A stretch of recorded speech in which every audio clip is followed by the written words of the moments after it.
Business with a servant's heart.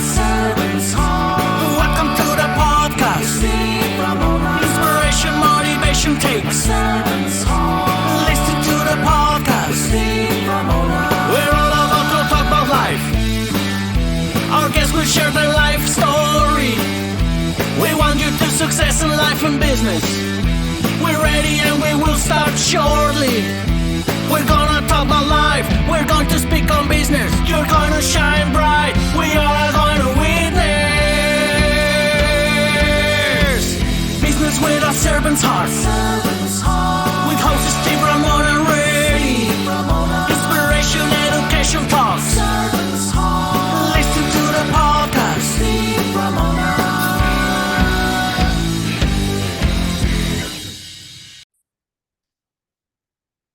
Welcome, everyone, to Doing Business with a Servant's Heart podcast. I'm your host, Steve Ramona, and I am so thrilled to have you join us today. This podcast is dedicated to exploring the idea of doing business and living life with a purpose. We believe when we approach our work and our lives with that servant's heart, we can truly make a difference. We create a show for you because we want everyone to be motivated, inspired, and educated after you listen to my incredible guest to make an impact in your world. And while you're listening today, think about how you're going to serve today and what impact you create today. Today's episode is proudly sponsored by our incredible partner, Pantheon Alliance. Imagine being part of an exclusive community of high-income, successful business owners and entrepreneurs from very diverse industries. Together, we are building a thought leader platform to impact and change the world. So today's show is very special to me because he's a veteran. I was not a veteran. My dad and my brother were. So I learned so much from veterans, and we all need to do that. And now he's built a business around to help other veterans, which God bless him. Adam, welcome to our great show. Thanks for having me, brother. I really appreciate it. It's grateful to be here, man. Awesome. Strategic veteran, name of your business. What is it about? What are you doing, veterans? Yeah, man. So the strategic veteran is really just kind of the personal brand that I'm building. The actual business itself comes in the form of my paid community, which is called the Stronghold. And essentially it's a community of like-minded veteran entrepreneurs or wannabe entrepreneurs who can come, dump all of their everything, right? Like what they're going through, their thoughts, their feelings, their ideas, their emotions, and they can get actionable advice and support in a group that's not a toxic Facebook group. And that's really what it is. And it's been amazing, man. We've only been launched for about a month, and amazing things are happening in there. Veterans are connecting with other veterans in the same space that they would have never met otherwise. And I'm just so happy to be able to connect people with one another to just improve their situations in life. Well, and one thing you've probably learned in the military, team, community is important. Is that kind of one of the spearheads for this? That's the overarching theme of everything. Just a little brief, how did I arrive at this? I got out, I was medically retired after 13 years and 4 deployments in 2015.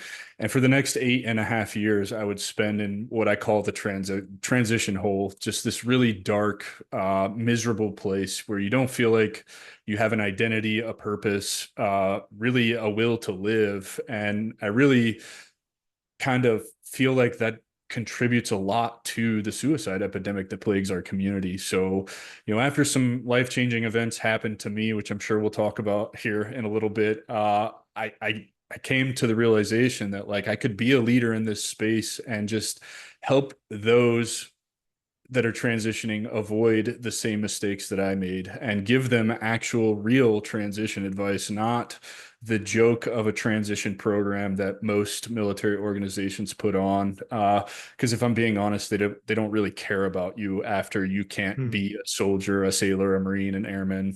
I don't know what they call the Space Force people anymore, but like the transition is very lacking. When I went through it, it was called ACAP for the Army, and it was, here's how you write a resume. Here's a bunch of resources drinking from the fire hose. We don't really explain to you how to leverage those resources, and shake my hand, go to college, use your GI Bill. Good luck getting a career. And that doesn't do anybody any favors. And for me, entrepreneurship was never presented to me. It was never an option. Nobody ever told me you could build something that's yours and live a life that is really aligned with your core values, your beliefs, and your purpose in life. And so that's how the strategic veteran was born. And that's the mission, is to stop the 22 a day and really be a leader for transitioning and transition veterans to live better lives.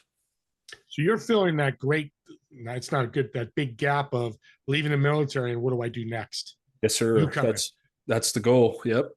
Wow. Well, kudos to you and God bless you, because I hear a lot of veterans are on my show are trying to do. How's your experience being in the military help you with all this? Well, I mean, that's just it. I think that if you really take a step back and you look at what it means to serve your country and the skills that you will develop, no matter what job you do in the military, I refer to these skills as high leverage skills that translate really well to the business world. You're talking leadership, adaptability, problem solving, along those lines, right? I could list 100 other skills that would bore people, but those are the three really main ones. Discipline is the foundation of everything. I believe that's really what I've built everything on is discipline, and you are developing those from the day you enter. Period. End of story. You're learning how to be a leader. You're learning how to adapt. You're learning how to problem solve, and you're learning how to stay disciplined. Because if not, you're going to get hemmed up for it, and life's going to be rough for you for a little bit. You know what I mean? And so really teaching veterans how to tap into that and move that over to something that aligns with who they actually are as a person, not what the military says that they were, right? That's really kind of where I come in. And there's a lot of different modalities to get there. A lot of them are really just holistic healing principles, mindfulness, meditation, yoga, feelings. That's a big one, like learning how to sit with your feelings and understand your feelings and trace them back to probably more than likely some unresolved childhood trauma that you haven't gotten over. And all of those things combined really help you get out of your own way and move forward, on that path. What I love about all this is the fact that if I had a company right now, I'd be calling you, because 50% of my workforce would be veterans. I partner with a lot of them, and I'm glad to have you on my podcast, because you're right. We all have baggage, veteran or not. I'm not a veteran. I got baggage. I'll announce it to the public. Everybody does. So I'm going to get somebody that's going to be efficient, or somebody I've got to train to be efficient. How much faster am I going to grow? I'm kind of going on a soapbox. That's why I love what you're doing. I'm a 100% supporter of that. You mentioned your story. Let's tell the story. I think it's a big part of this whole thing. Yeah, man, let's tell the story. I joined the Army in really, if you want to get technical, in 2002, July of 2002. I was 17 years old. I signed the contract.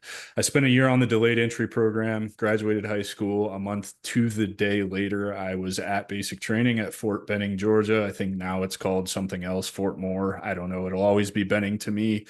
But am I still there? Did I drop you? Yeah, no, you're good. Okay, sorry, man. You're all right. I spent from June of 2003 to November of 2015 in the Army. I was an infantryman. I did 3 deployments with the 3rd ID to Iraq. Came home from the 3rd one, had a surgery, PCS'd up to Fort Lewis, Washington, and would do my 4th deployment to Afghanistan, July, from March to November of 2012. And then shortly after that, I would come home. I would have a couple more surgeries, and they would tell me I couldn't be an infantryman anymore. And so that's kind of when all of my problems started. I turned into a big drinker. I fell into that transition hole even before I was out, because what happened to me is, as a staff sergeant, I was in charge of 40 dudes as a platoon sergeant, because we didn't have, a regular E7 that would take the platoon. I'd done the training. I had re-injured some old injuries, ended up having a surgery. And that's when they told me I couldn't do it anymore. Well, they took me completely out of that unit, away from my men and the teams that I was building. And they stuck me on range control. And when that happens to you, you really know, like, this is the end of the career, right? Like, that your career is over, because what they're trying to do is make room. There's a specific number of slots for a specific number of jobs and ranks inside of an army unit, and they need to make way, get you off the books to fill somebody who's going to come in and do that role full time. So they kicked me to range control, and my drinking got out of control. It was 2 gallons of whiskey a week at one point, just what I was drinking at home, not including going to the bar every single night. And I'm not exaggerating. Sophia Booth was my best friend at the time in Washington. He would go out with me every night, probably mainly because I was buying every single night. And it got to the point where I called him one night, like, hey, you ready to go do our normal Thursday night thing? And he's like, dude, I can't keep up anymore. I can't do this. So overcame the alcohol stuff, then was officially out of the Army. I had no clue what I was going to do. I thought my dream was to be a pilot. So I used my GI Bill. I sobered up and I went to flight school and found out pretty quickly flying's really cool, but it's not exactly what I thought it was going to be. And I really wasn't keen on the idea of starting over from the bottom, having to climb the ladder again. So I had a voc rehab program. I went and got my bachelor's degree at a choose your own adventure school called the Evergreen State College. I think it was a phenomenal school. And in a lot of ways, I think it was harder than a traditional university. But I got my degree in business and psychology, which I know is kind of a weird combination there. But I've always been fascinated by both. And while I was working towards my bachelor's degree, in flight school, I had worked in a vape shop and really learned kind of the business behind it. And then I left there to go manage an entire gun store. Imagine an infantry guy managing a gun store. That's pretty typical, right? And pretty quickly, I made that guy a lot of money and he stopped showing up. So I was the guy 7 days a week running the business. And through the voc rehab program, there's a lot of cool things, get the degree, graduate, and then they give you extra money for a few months while you hunt for a job.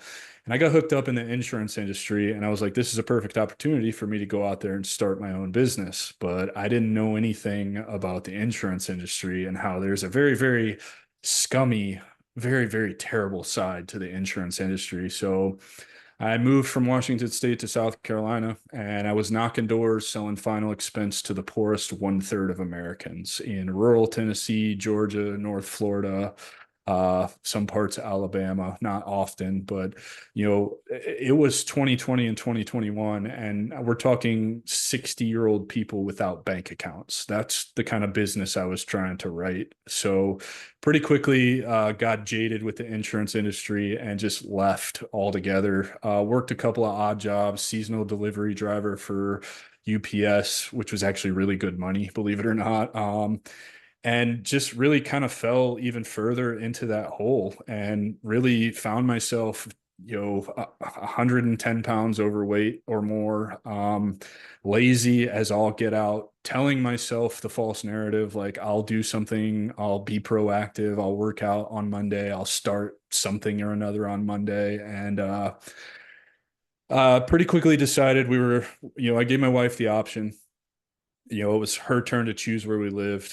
I have family down here in Florida. She had never been to Florida as a Washingtonian, so she fell in love with Florida pretty quick and said, I think I want to move down there. I was like, okay, I'll go back to flight school. I'll get CFI. I'll climb that ladder. It's a really lucrative career. It's not terrible, Well, I did. I was about a week away from taking the CFI check ride. I think I would have been great. I would have been fine. But what had happened to me in Washington is some tweakers, really drug addicts, broke into my house and stole my flight bag. That had my logbook in it.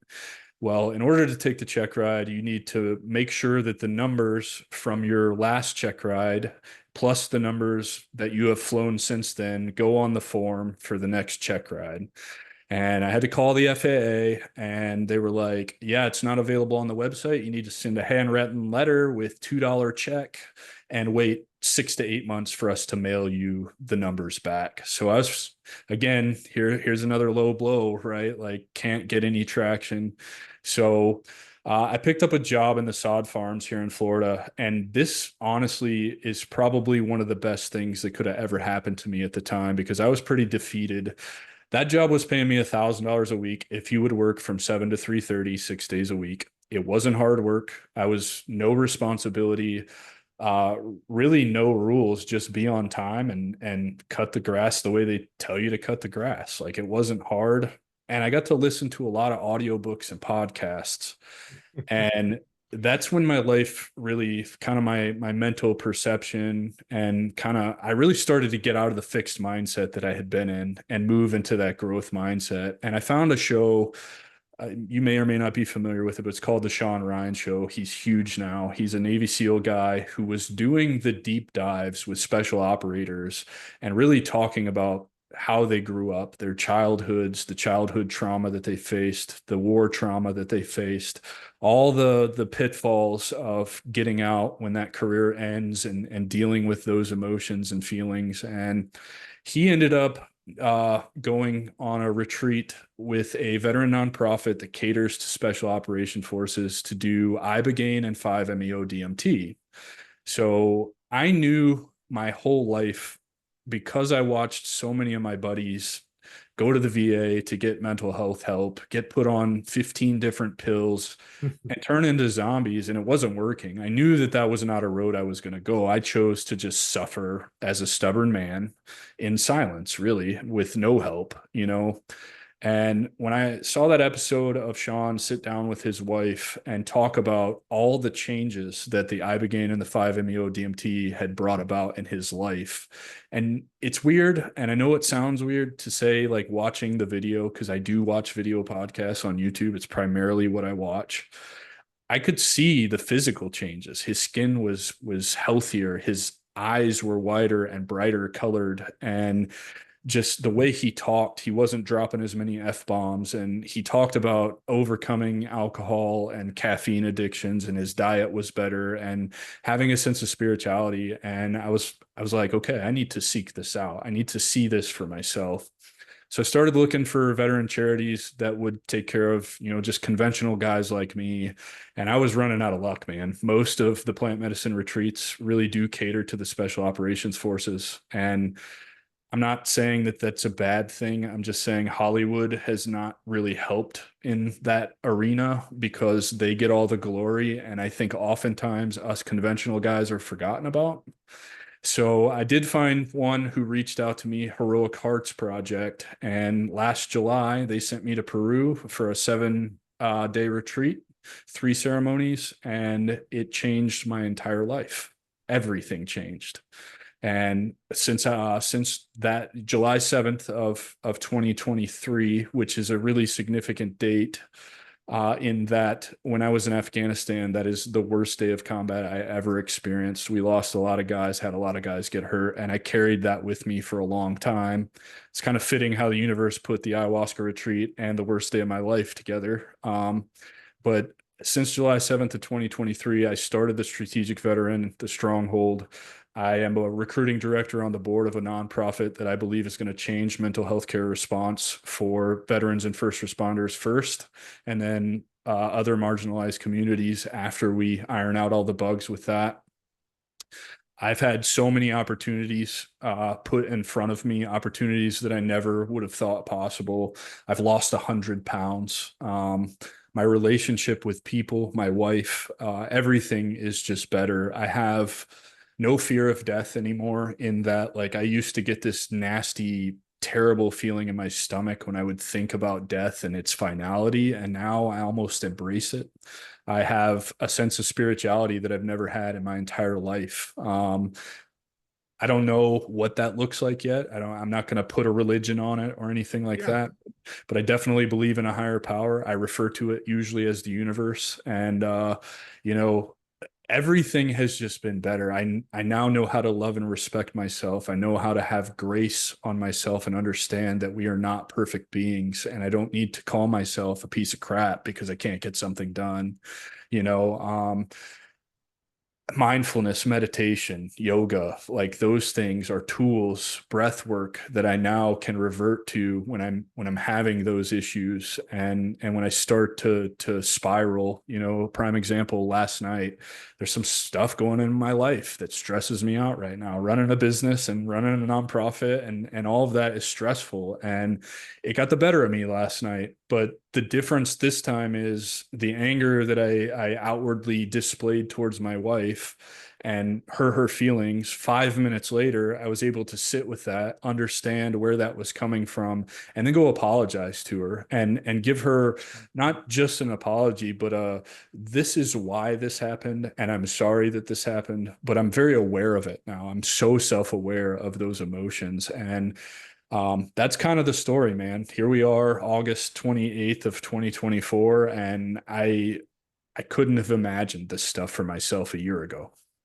What a story. And what you sound like today doesn't sound like a guy that was 5, 10 years. I could just see it, feel it, understand it. And I appreciate that. What's amazing to me, military are the true servants' hearts. You're giving up your life for us. Because I think if we take military into civilian life, that's what you're doing, but we need a bigger scale, and that's what you're doing. Whether somebody listening is a veteran or has a veteran friend or a family member, what's 3 key elements that you think they should look at to transition from military to civilian life? I'm so glad that you asked this question, and I'm so glad that you mentioned a servant's heart and being a servant leader. To answer that question, I'm going to start by saying we all came up with various different reasons on why we decided to join. I used to tell myself it was because I wanted out of small town Indiana and I wanted to travel and see the world. But having sat with that for a long time and talking to a lot of other veterans, I really believe the reason we all chose to join is because we were called to serve something bigger than ourselves. And I think this is what leads into the answer to your question. So 3 things, right? When you get out, you've built this identity. Like for me, largely from 17 to 30 years old, all I knew was how to be an infantryman. I latched onto that as my identity, and I had purpose in that, but I didn't really realize what the purpose was. I didn't realize that it was serving something bigger than myself. So my first piece of advice is find something that you're passionate about that is bigger than you, and chase that, serve that, because you've already done that in your career. The second piece of advice is you can't do that unless you build a network. And we as veterans are terrible at asking for help. We're terrible at it. We're told, for me, for my whole career, I was told that that's weak to ask for help. It's weak to seek out help when you're struggling. Well, I'm here to tell you, it's the exact opposite. Asking for help and being vulnerable in that is the strongest thing that you can ever do. So the second piece of advice is network and ask for help. And the third piece of advice is get out of your own way. And by that, I mean, sit with those uncomfortable feelings, explore those things that are painful for you, because those are the things that hold the answers to who you are as a person. And until you do those 3 things, you're going to stay in the exact same spot that you're in. You may make a little bit of progress, but you're going to take 4 steps backwards, and you're going to climb out of that hole a little bit again. And you're going to continue to do the same old behavior patterns and thought patterns, and you're going to fall even further. And I speak from experience. 8.5 years I was out before I figured it out. And I will be the first to admit that I had to use what I call the cheat code, ayahuasca, to go show me the way, However, that's not to say that I haven't had to do a whole lot of work on myself since the ayahuasca showed me what my true potential was. Yeah. And it's interesting what you're talking about can work from college to career, from Everything. one job to another. It's for you guys, it's much more impactful. But hey, you listening out there, if you're doing transition at all, what he just said, Adam, write that down because it works across the board. Again, we're talking about suicide here. A guy going from military to civilian life, he doesn't make that gap. There could be tragic consequences, and it's not good. Every day, man. Every day it's tragic consequences. And I think that it absolutely doesn't have to be that way, because there are these tools that we can use to heal ourselves. You don't, I am an advocate for plant medicine. I will always be an advocate for plant medicine. I'm not sitting here saying that the only way to get to where I'm at is to go have an ayahuasca experience. There are tools, the breath work, the meditation, the yoga, the mindfulness, the abundance mindset, a gratitude practice. All of those things are things that you can implement. Anybody in the world right now listening to this can implement these things into their lives and see an immediate impact. And I know this because I work with veterans every single day and I give them these tools. One of my first assignments is, if they're married, I tell them, when we hang up this phone or get off this meeting, I want you to go into the other room. I want you to look at your wife and I want you to tell her that you're grateful for her. And I want you to mean it. And when they do that, I require that they call me or text me back with what their spouse's response was. And I end up with paragraphs of answers about how good that made them feel. And their spouses usually end up crying because they've never said anything like that. And the stuff is powerful. And I don't know another way to explain it. I don't think words do it justice. You have to put it into practice. And you have to be consistent in that practice, but I promise you it will change your life. The old phrase, talk is cheap, actions mean everything, is exactly what you're saying. We're coming to the end here, and it's too bad, but I'm going to bring you back because there's so much more we can do. Thank you, universe, let the internet stick with you, which we were worried about. So what do you love so much about Stronghold community and working with veterans? I mean, truth be told, it's so rewarding to have that individual that you've given advice or guidance to come back to you and say, hey, I closed a $500 deal today and I never thought this was going to happen. Or, hey, I'm trying to figure out how to put this out there without putting members of my community's business out there. But, they face some kind of adversity and they come in there and they're vulnerable about it and they talk about it. And you see the rest of the community support them and give them words of encouragement and advice. And they respond to those comments, usually by the end of the day. And they're like, you guys have no idea how much this really puts things into perspective for me and just helps me out. And to me, to be the creator of a space like that is, like I said at the beginning, the antithesis of Facebook groups. Like, that just means so much to me because it's a small investment for them to really get away from the toxicity that is other groups out there. And I won't let my group get toxic. I have very explicit rules in my group. If you're not active, if you're going to be, apologize for the language, but if you're going to be a shithead, I'm going to kick you out. I'm going to keep your money and I'm going to kick you out and I'm going to ban you for a year. I don't have time for that and nobody else has time for that. And I think for me, the Stronghold really, it's about coming together as a community, as one, and helping each other get to where we want to go. That doesn't have to be a competition because there's plenty to go around. You're amazing. Adam, you're going to do so much as well. I'm going to be here to support you and help you with my large network. There's things I'm going to do with you. This has just been unbelievable. I'm never speechless. I think I am a little bit, which is the power of what you're doing and your heart. Again, that servant heart. And I think a lot of military have it more than the civilians. And we need to recognize that. And the gratitude thing, I'm going to do that with my wife today. When I see her, I'm going to thank for it. So thank you. I'm personally please let me know how that goes. Adam will text you and I will let you know how it goes. Absolutely. But let's end on a fun note while internet's still being good to us. Yeah. So you reserved the table at a restaurant, the table of 4. You're going to sit at one of the tables. Dead or alive, who would you invite? Why would you invite them? And what food would you order? Oh, man. Well, it's the food's the easy part. I'm a super picky eater and I'm still working on that part of myself. So it's probably going to be some kind of steak and potatoes, or pizza, right? Like everybody loves pizza. Yeah. So the table of 4, what are my 3 guests? My first guest is definitely going to be my grandmother, my Grammy on my dad's side. She passed several years ago, but she is largely one of the most important women in my life. And I would give anything for her to give me guidance at this point in my life. And to have her see what I'm doing and what I've built. I think the second person that I would have there, you said dead or alive, correct? Correct. Um, the second person is probably going to be, I don't know. This is tough, man. This is so hard. I'd like to talk to any Egyptian pharaoh. I don't know why. That's just my favorite period of history. I would really like to talk to any Egyptian pharaoh. And I'm sorry, but I think Jesus would have to be the third one. And that's based off of my ayahuasca experience and some of the spiritual things that I experienced. But I think those are the three, man. Those have to be the three. I love this question because I'd never guessed you'd be into Egyptian pharaohs.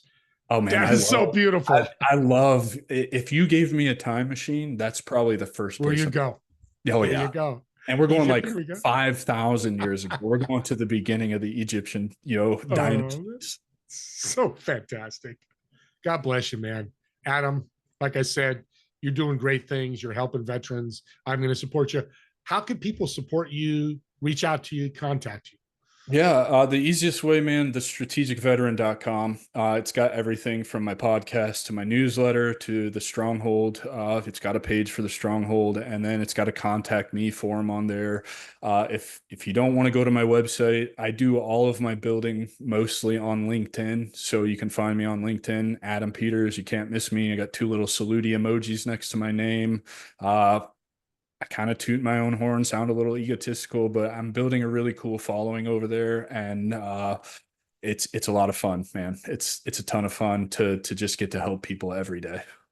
Adam, toot that horn as loud as you want because you're serving people. Yeah, That's what I had to learn. It's a challenge for me, and I'm past that. Is hey, I'm going to talk about great things I'm doing because we're serving people, like you being on this podcast and doing great things. Thank you again, Adam. I'm blessed. I'm blessed the internet stayed on. So that is a big thing too. And the audience, he was not sure if he could do the show because of his internet, but in this case, Jesus said, we will have the show go. well, I'm super grateful to have been here, man. I'm really humbled by the opportunity, and I thank you so much for inviting me on. You're very, very welcome. And I want to thank you for watching. Me and Adam want to really appreciate you watching or listening to this podcast. Don't forget my TV show, Together We Serve, every Friday at 2 p.m. Pacific, 5 p.m. Eastern. It's on Roku and Apple and all those different streaming services. And we'll see you all on the next episode of Doing Business with a Servant's Heart. Have a great day. Support Adam. You know veterans. I don't usually do this on my show, but please reach out to him. Comment on the YouTube because he's helping veterans. We can't do it. He can. You know how you can help if you're not a veteran like me? Bring veterans to him and he'll be there to help them. So we'll see you all in the next episode. Have a great day.